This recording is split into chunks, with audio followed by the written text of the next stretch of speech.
How much power does the government have to search your phone when you're at the airport?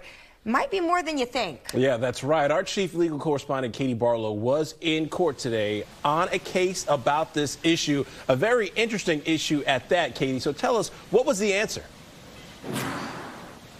Well, Angie and Rob, police need a warrant or probable cause to be able to search your cell phone. But government agents don't need either of those things to search your devices at the international border. When you're going or coming back into the country, the government enjoys pretty broad authority to search your devices and whatever you have with you. And today, a Virginia man challenged at least some of that authority here at the federal courthouse in Alexandria, Northern Virginia. Abdul Qadir Nur is a naturalized U.S. citizen from Somalia, and he's suing the government after he was placed on a watch list that subjects him to additional screening at the airport. His lawyers say he got placed on the watch list after the government investigated a caravan of relief goods that were stolen from his company. Nur was cleared from any wrongdoing, but the effects of getting placed on that watch list have long outlasted the investigation.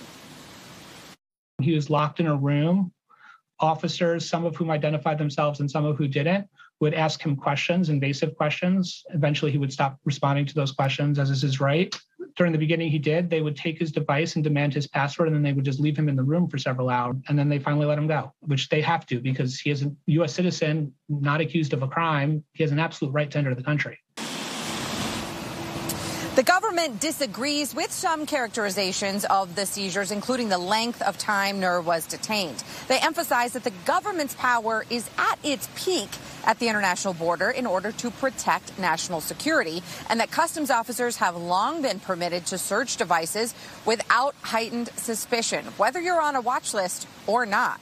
Nur argues that the government violated his right against unreasonable search and seizure. Although details about getting placed on the watch list are kept secret for national security reasons, we know from a leaked Intercept report that you can be placed on the watch list for innocent behavior, like being related to someone on the no-fly list. Today, Nur's lawyers said that isn't grounds for agents to go looking through your phone every time you cross the border. So today's court hearing was about whether Nur's lawsuit is going to be allowed to move forward. And at the end of the hearing, the judge said he would reach his decision as soon as he can. Back to you guys. All right, that is our Katie Barlow in Alexandria. Katie, thank you. And that's going to bring us to our Instapoll question. Should the government have unrestricted access to your devices when entering the country? Well, you guys have weighed in, and overwhelmingly, nearly 9 out of 10 of you say no, that should not be the case. But if you want